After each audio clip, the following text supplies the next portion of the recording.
जी अस्सलाम वालेकुम। Last video में हमने बात की थी एपिलेप्सी के हवाले से कि एपिलेप्सी क्या है, उसकी क्लासिफिकेशन हमने देखी। नेक्स्ट हम बात करते हैं एंटी एपिलेप्टिक ड्रग्स के बारे में। थोड़ा सा इसको रिव्यू कर लेते हैं। एपिलेप्सी है क्या? हमने पहले बात की कि एपिलेप्सी एक न्यूरोलॉजिकल डिसऑर्डर्स है जिसमें सीजर्स होते हैं, और वो सीज़र किस वजह से होते हैं? रैपिड फायरिंग ऑफ न्यूरॉन्स की वजह से। अब रैपिड फायरिंग ऑफ न्यूरॉन की वजह से ये हो रहे हैं। इसकी थोड़ी सी अगर पैथोफिजियोलॉजी देखें तो बेसिकली हमारे पास दो तरह के न्यूरोट्रांसमीटर्स हैं। एक है एक्साइटेटरी न्यूरोट्रांसमीटर्स और दूसरा है इनहिबिटरी न्यूरोट्रांसमीटर।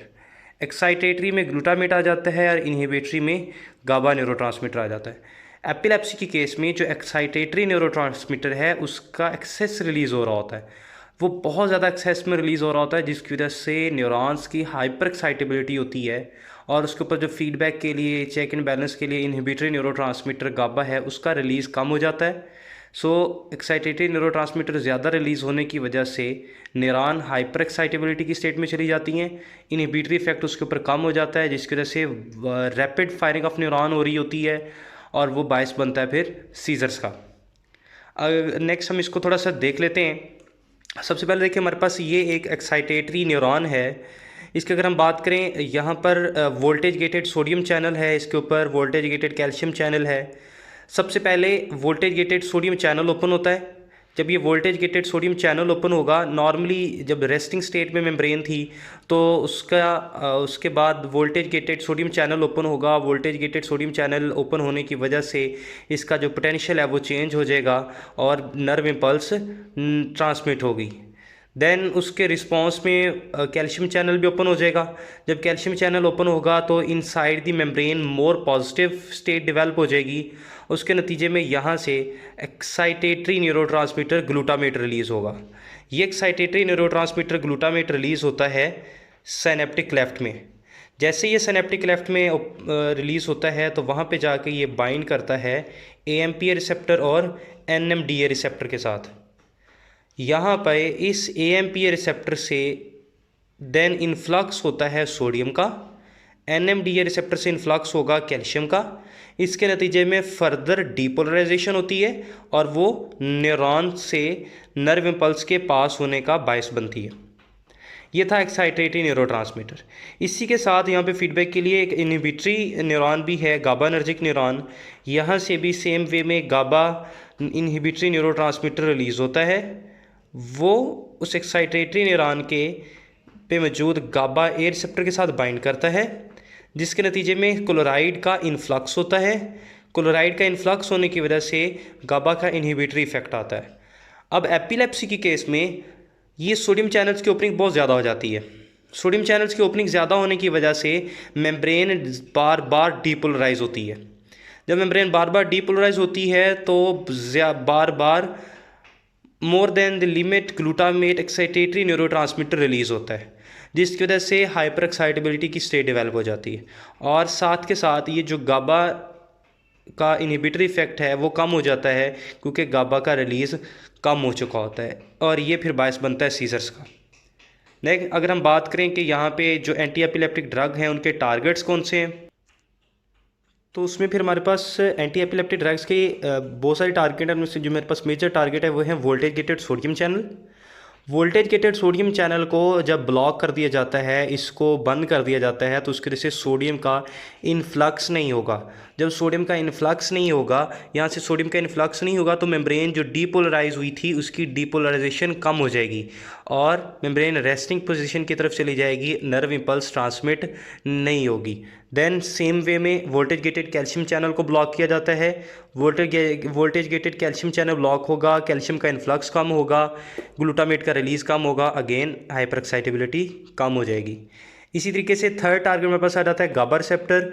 गाबा रिसेप्टर के केस में गाबा के जो इफ़ेक्ट्स है उसको बढ़ाया जाता है। इफ़ेक्ट बढ़ाने का मतलब ये है कि गाबा का जो गाबा ए रिसेप्टर के साथ इसकी बाइंडिंग है उसको पोटेंशिएट किया जाता है, एक।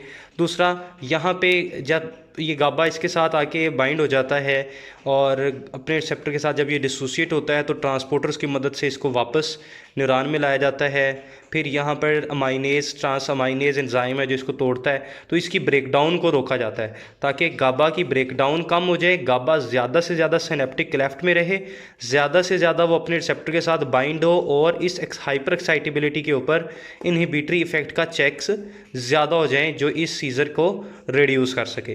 तो ये हमारे पास थे इसके टारगेट्स। नेक्स्ट हम इसकी बात करें, अगर जो हमारे पास एंटी एपिलेप्टिक ड्रग्स के मैकेनिज्म ऑफ एक्शंस हैं तो उसमें भी यही 3 मेजर मैकेनिज्म आ जाते हैं। सोडियम चैनल के हवाले से ख़ास चीज़ ये है कि सोडियम चैनल की इनएक्टिव स्टेट को प्रोलॉन्ग किया जाता है।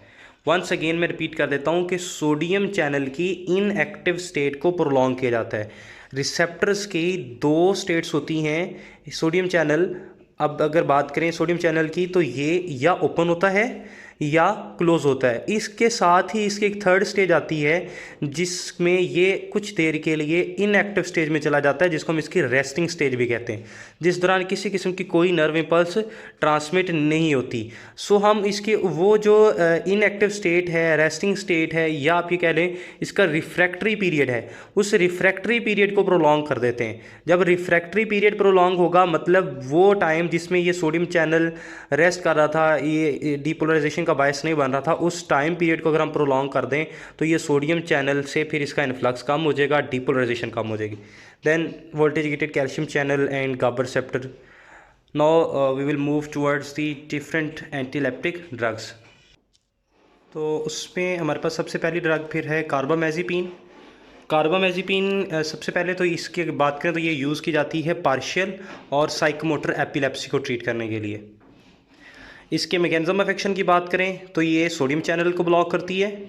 जब सोडियम चैनल ब्लॉक हो जाएगा, सोडियम का इन्फ्लक्स रुक जाएगा, तो उसके इन्फ्लक्स के रुक जाने की वजह से जो बार बार रेपिटेटिव एक्शन पोटेंशियल जनरेट हो रहा था वो इनहिबिट हो जाएगा, जिसकी वजह से जो सीज़र एक पॉइंट से फैल रहा था बाकी हेमिस्फीयर्स की तरफ वो रुक जाता है। इसके फार्माकोकाइनेटिक्स की बात करें तो इसकी ओरल एब्जॉर्प्शन स्लो है लेकिन बहुत अच्छी ओरल एब्जॉर्प्शन है। 30 आवर्स की इसकी हाफ लाइफ है। बट इसके साथ साथ ये कार्बामेज़ेपिन जो है ये हिपैटिक एंजाइम की स्ट्रॉन्ग इंड्यूसर भी है। जब हिपैटिक एंजाइम की ये स्ट्रॉन्ग इंड्यूसर है तो इसकी वजह से हेपेटिक एंजाइम इंड्यूस हो जाते हैं और फिर इसकी हाफ लाइफ रिड्यूस होके 15 आवर्स पे आ जाती है। देन इसके ADRs की अगर बात करें तो उसमें ड्राउजीनेस है, एटेक्सिया काज करती है, डिजीनेस काज कर सकती है, बोन मैरो सप्रेशन काज करती है, मेंटल डिस्टर्बेंस है, वाटर रिटेंशन है, न्यूट्रोपीनिया है, ये इसके कुछ ADRs हैं। इसके जो मेटाबोलाइट्स हैं कार्बामेज़ेपिन के वो भी एंटी एपिलेप्टिक इफेक्ट देते हैं। देन इसके हवाले से एक प्रिवेंटिव मेजर ये आ जाता है कि चूँकि ये हिपैटिक एंजाइम की बहुत ज़्यादा इंड्यूसर है तो इसके साथ अगर आप को एडमिनिस्टर कर रहे हैं किसी दूसरी ड्रग को तो उसमें ये देखना पड़ता है कि उसकी हेपेटिक एंजाइम्स की ओवर स्टिमुलेशन की वजह से, उसकी स्ट्रॉन्ग इंडक्शन होने की वजह से उस ड्रग की भी मेटाबॉलिज्म बहुत ज़्यादा रैपिड हो जाती है, तो उसका लेवल भी मेंटेन करना पड़ता है। सो ये फर्स्ट हमारे पास थी कार्बामेज़ेपिन। नेक्स्ट सेकेंड ड्रग पे बात करते हैं फेनिटाइन पे। सेकेंड हमारे पास है फेनिटाइन। फेनिटाइन जो है वो भी सिंपल और कम्प्लेक्स सीजर्स के लिए इस्तेमाल की जाती है। देन इसके मैकेनिज्म ऑफ एक्शन की बात करें तो ये सोडियम चैनल को ब्लॉक करती है। बट सोडियम चैनल के केस में जैसे हमने पहले बात की थी कि ये सोडियम चैनल का जो रिफ्रैक्टरी पीरियड है, जो इनएक्टिव स्टेट है, जिस टाइम ड्यूरेशन में किसी किस्म का इन्फ्लक्स नहीं होगा सोडियम का या मेम्ब्रेन डीपोलराइजेशन नहीं हो रही होती, ये काम नहीं कर रहा होता सोडियम चैनल, उस इनएक्टिव स्टेट को ये प्रोलॉन्ग कर देता है। देन इसकी वेल ओरल एब्जॉर्प्शन है, 6 to 24 आवर्स इसकी हाफ लाइफ है। और इसमें ख़ास बात यह है कि ये सेचुरेशन फिनोमेना शो करती है, क्योंकि फेनिटाइन मेटाबोलाइज होती है cytochrome P2C9/10 and 2C19 enzyme से। टाइम आता है कि उस टाइम पे आके ये तमाम एंजाइम इसके सेचुरेट हो जाते हैं, जिसके नतीजे में इसकी जो मेटाबॉलिज्म है वो रिड्यूस हो जाती है और इसका लेवल बढ़ जाता है। इस वजह से इसकी ये जो प्रॉपर्टी है सेचुरेशन फिनोमेना की वजह से इसकी डोज मेजर की जाती है। नेक्स्ट इसके फेनिटाइन के ADRs की बात करें तो ये हेडेक काज करती है, एटेक्सिया काज करती है, vertigo, hirsutism, hyperplasia of gums cause कर देती है। ये था फेनिटाइन के बारे में। थर्ड हमारे पास ड्रग है फिनोबार्बिटल। फिनोबार्बिटोन की अगर बात करें तो ये गाबा के इनहिबिटरी इफेक्ट को पोटेंशिएट करती है। वेल ऑरल एब्जॉर्प्शन है, 50 to 140 आवर्स इसकी हाफ लाइफ है। एडीएस की बात करें तो ये सीडेशन काज करती है, एनीमिया काज करती है, ऑस्टियोमलेशिया काज कर देती है। एनीमिया में अगर हम बात करें तो ये मेगलोब्लास्टिक एनीमिया काज करती है। देन हमारे पास आ जाती है इथोसिक्सेमाइड, ये टी टाइप कैल्शियम चैनल को ब्लॉक करती है। जीआईटी से कंप्लीट ऑरल एब्जॉर्प्शन शो करती है। 40 to 50 आवर्स इसकी हाफ लाइफ है। ईडीआर्स की बात करो तो ये नोजिया, वॉमिटिंग और ड्राउजीनेस शो करती है।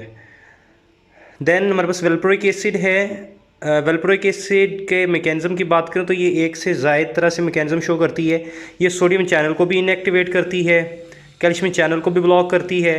इसके साथ साथ ये गाबा के इफ़ेक्ट को पोटेंशिएट करती है, क्योंकि ये ब्रेन में गाबा के लेवल को बढ़ाती है। गाबा के लेवल को कैसे बढ़ाती है कि गाबा को तोड़ने वाले जो डिहाइड्रोजिनेज या ट्रांस अमाइनेज एंजाइम है, ये उन एंजाइम्स को ब्लॉक करती है, जिस तरह से गाबा की ब्रेकडाउन रुक जाती है और गाबा का लेवल बढ़ जाता है सिनेप्टिक लेफ्ट के ऊपर, जिसकी वजह से गाबा ज़्यादा से ज़्यादा अपने रिसेप्टर्स के साथ बाइंड होता है और प्रोनाउंस्ड इनहिबिटरी इफेक्ट देता है। So it's all about major anti epileptic drugs. In case if you have any question, you can ask in comment section. Thank you.